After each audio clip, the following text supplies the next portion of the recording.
गांव में रहने वाला एक नौजवान लड़का अपने मानसिक डर से बहुत परेशान था।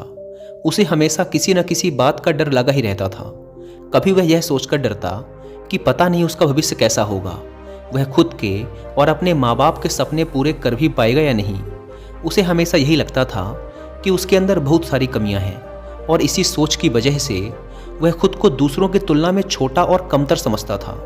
यहाँ तक कि उसे लोगों से खुलकर बात करने में भी डर लगता था। जब वह लोगों के साथ उठता बैठता या बातें करता तो उसे लगता कि लोगों का ध्यान सिर्फ उसकी कमियों की तरफ ही है। इसीलिए वह लोगों के सामने असहज और घबराहट महसूस करता था। उसे इस बात से भी जलन होती थी कि उसके आसपास के लोग उससे आगे कैसे निकल रहे हैं, और साथ ही उसे इस बात का डर भी लगा रहता कि कहीं उसके मित्र या आसपास के लोग उससे आगे न निकल जाएं, और अगर ऐसा हुआ तो वह उनके सामने छोटा और कमज़ोर साबित हो जाएगा। और इसी पिछड़ने व कमज़ोर साबित होने के डर से वह पता होने के बाद भी अपने मित्रों और साथियों के साथ ऐसी किसी भी जानकारी या अवसर को साझा नहीं करता था जिसमें उसे लगता था कि सामने वाला उस जानकारी या अवसर का फायदा उठाकर उससे आगे निकल जाएगा। वह मानसिक रूप से इतना भयभीत और कमज़ोर हो चुका था कि उसे दूसरे लोगों को असफल होता हुआ देखकर खुशी मिलती थी। वह अक्सर खुद के काम और तरक्की की तुलना अपने आसपास के दूसरे लोगों से करता, और जो व्यक्ति उससे अधिक सफल होता उस व्यक्ति के प्रति उसके मन में जलन और ईर्ष्या के भाव पैदा होने लगते, और जो व्यक्ति उससे कम सफल होता उस व्यक्ति को देखकर उसे खुशी मिलती। अपनी इस तुलनात्मक और नकारात्मक सोच व डर की वजह से वह नौजवान अक्सर अशांत ही रहता था, और उसे पता भी था कि यह डर और तुलनात्मक सोच उसके लिए ठीक नहीं है, यह उसे पीछे की ओर खींच रही है। लेकिन फिर भी बहुत कोशिश करने के बाद भी वह अपने इस मानसिक डर और नकारात्मक सोचने की आदत को छोड़ नहीं पा रहा था, और समय के साथ उसका यह डर और भी अधिक बढ़ता जा रहा था, जिससे वह और भी अधिक चिंता और तनाव से घिरता जा रहा था, लेकिन कुछ भी कर नहीं पा रहा था। तभी अचानक उसे एक दिन एक बौद्ध भिक्षु के बारे में पता चला, जो कि उसके पड़ोस के गांव में बने बौद्ध मठ में ही रहा करते थे। वे बौद्ध भिक्षु एक ध्यानी व्यक्ति थे और उनके बहुत सारे शिष्य भी थे। वे अपनी बुद्धि और ज्ञान के बल पर लोगों की बड़ी बड़ी समस्याओं का समाधान निकालने के लिए उस पूरे क्षेत्र में प्रसिद्ध थे। बौद्ध भिक्षु के बारे में जानकारी मिलते ही वह नौजवान लड़का अगले दिन बौद्ध भिक्षु के पास पहुंच जाता है और उनको प्रणाम कर उनके समक्ष एक उदास चेहरे के साथ बैठ जाता है। पहले तो बौद्ध भिक्षु ने उसके चेहरे की तरफ बड़े ध्यान से देखा और फिर एक बड़ी ही शांत और मधुर आवाज में उसके आने का कारण पूछा। उस नौजवान लड़के ने बड़े ही उदास और दुखी मन के साथ अपनी कहानी सुनानी शुरू की। उसने कहा, मुनिवर, मैं अक्सर डरा हुआ और अशांत रहता हूँ। मैं अक्सर अपने भविष्य और काम को लेकर चिंतित और भयभीत रहता हूँ। मुझे हमेशा दूसरों से पिछड़ने और कमज़ोर साबित होने का डर सताता रहता है। मुझे दूसरों की सफलता देखकर जलन और ईर्ष्या होती है और उनकी असफलता में खुशी मिलती है। मैं हर पल खुद पर संदेह करता रहता हूँ और दूसरों से खुद की तुलना करता रहता हूँ, जिसकी वजह से मैं अंदर से बहुत ही अशांत और परेशान हो चुका हूँ, और इस अशांति व डर की वजह से मैं अपने जीवन में कुछ बड़ा नहीं कर पा रहा हूँ। मुनिवर, मैं आपके पास बड़ी उम्मीद लेकर आया हूँ, कृपया मुझे कोई सही रास्ता दिखाएं। बौद्ध भिक्षु ने उस नौजवान लड़के की बात पूरे ध्यान से सुनी और फिर एक शांत व गंभीर आवाज में कहना शुरू किया, ये सभी डर और लक्षण केवल उस व्यक्ति में पाए जाते हैं जिसमें आत्मविश्वास की कमी है, जिसे खुद पर भरोसा नहीं है और जो खुद के साथ सहज नहीं है। क्योंकि जिस व्यक्ति को खुद पर भरोसा है और जो खुद से जुड़ा हुआ है, वो कभी भी किसी और की सफलता पर दुखी नहीं होगा और ना ही किसी के असफल होने पर उसे खुशी होगी। एक आत्मविश्वास से भरा व्यक्ति इस डर में नहीं जीता कि वह लोगों से पिछड़ जाएगा या फिर उनकी नज़रों में कमज़ोर साबित हो जाएगा, क्योंकि उसे अपनी काबिलियत और मेहनत पर भरोसा होता है। इसीलिए वह हर परिस्थिति में अपना सर्वश्रेष्ठ देने का प्रयास करता है, बिना परिणाम की ज़्यादा चिंता किए। तो आज मैं तुम्हें 9 ऐसी आदतों के बारे में बताऊंगा जो उन लोगों के अंदर पाई जाती हैं जो आत्मविश्वास से भरे होते हैं, जिन्हें खुद पर भरोसा होता है, जो खुद के साथ सहज होते हैं और खुद से जुड़े होते हैं। और इन आदतों को अपनाकर तुम भी खुद को आत्मविश्वास से भर सकते हो, खुद के साथ तालमेल बिठाना सीख सकते हो और खुद को डर, जलन, ईर्ष्या और तुलना जैसे नकारात्मक विचारों से दूर रखकर अपने काम पर ध्यान दे सकते हो। तो मेरी इन बातों को ध्यान से सुनना और ये समझने का प्रयास करना कि तुम कहाँ पर खड़े हो, यानी इनमें से कौन सी आदतें तुम्हारे अंदर हैं और अभी ऐसी और कौन सी आदतें हैं जो तुम्हें अपने अंदर विकसित करनी है एक शांत, खुशहाल और सफल जीवन जीने के लिए। तो चलो शुरू करते हैं पहली आदत से। तो पहली आदत है कि चीज़ों और बातों को व्यक्तिगत रूप से लेना बंद करो।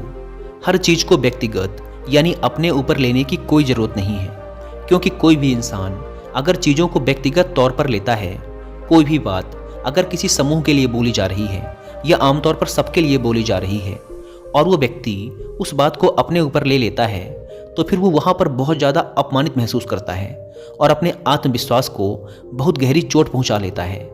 हमें चीज़ों को व्यक्तिगत रूप से लेने की बजाय, उसे व्यक्तिगत अर्थ देने की बजाय उसका सामूहिक और परिस्थितिक अर्थ निकालना सीखना चाहिए, यानी कि वो बात कितनों के लिए, किस मकसद से और किस परिस्थिति में बोली गई है, इस बात को ध्यान में रखते हुए उसका मतलब निकालना चाहिए।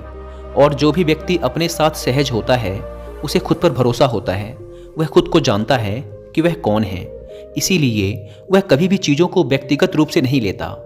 इसकी बजाय वह मौजूदा परिस्थिति के अनुसार उस बात का मतलब निकालता है।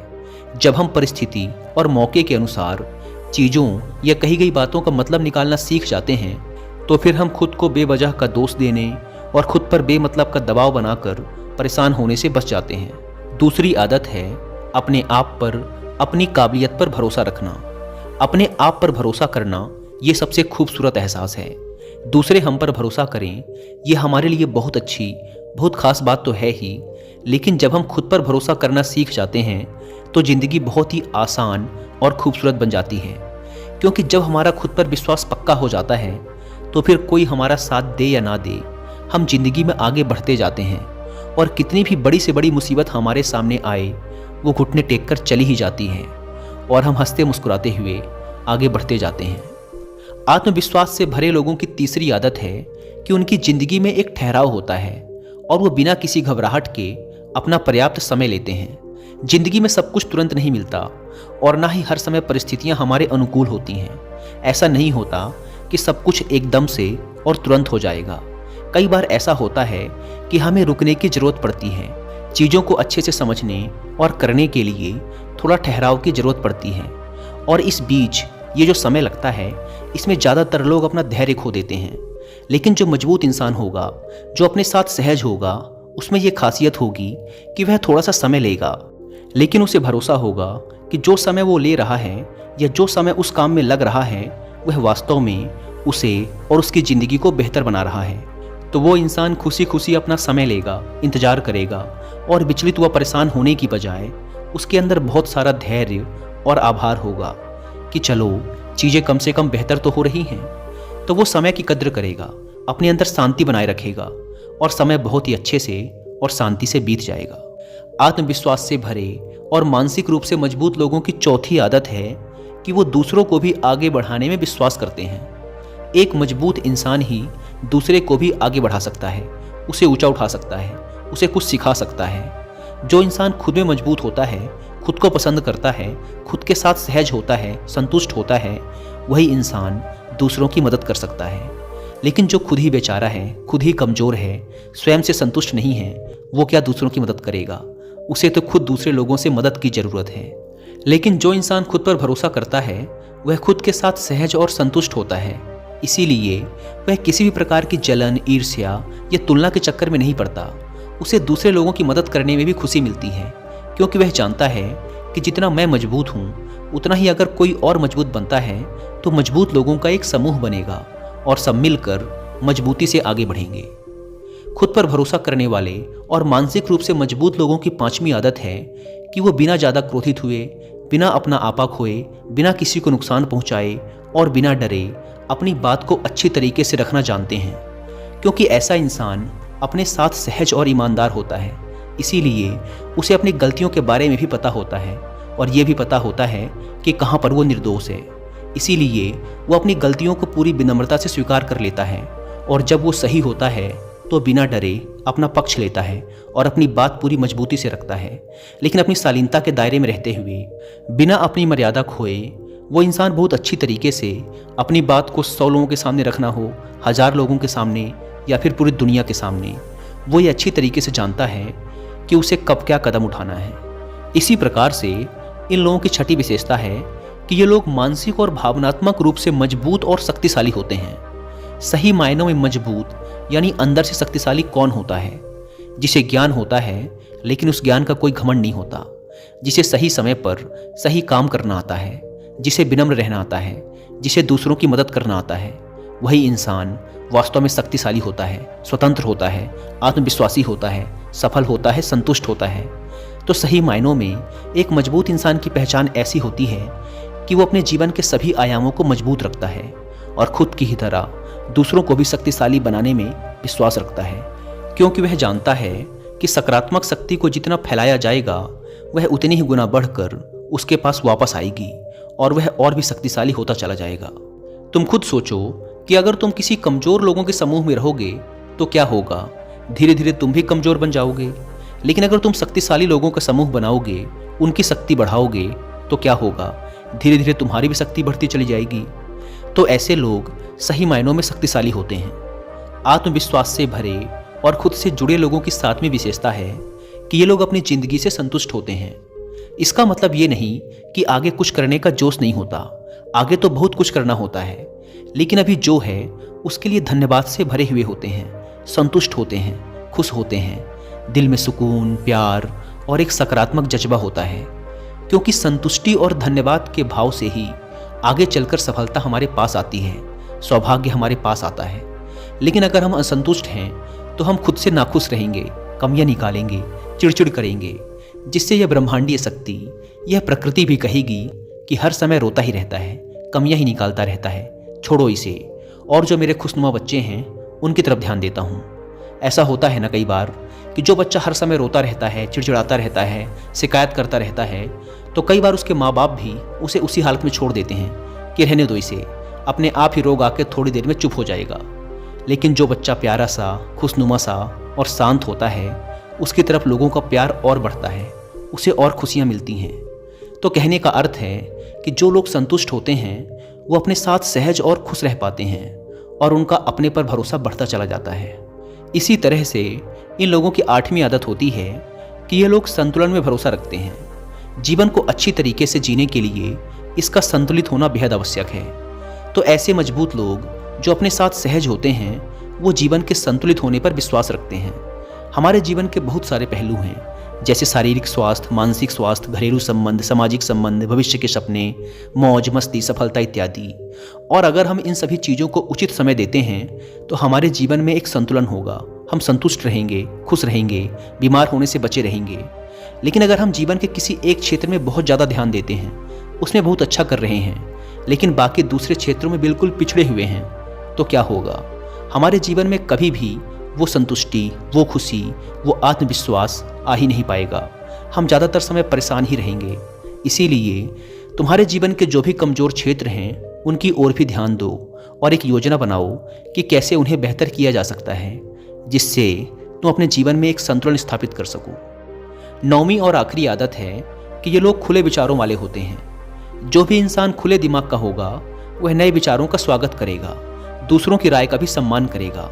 लेकिन जो व्यक्ति खुले विचारों वाला नहीं होगा, बस मैं ही सही हूँ, इस अकड़ में दबा जाएगा और अकड़ अकड़ के अपना काम बिगाड़ देगा। दिमाग और दिल का खुला होना बेहद ज़रूरी है।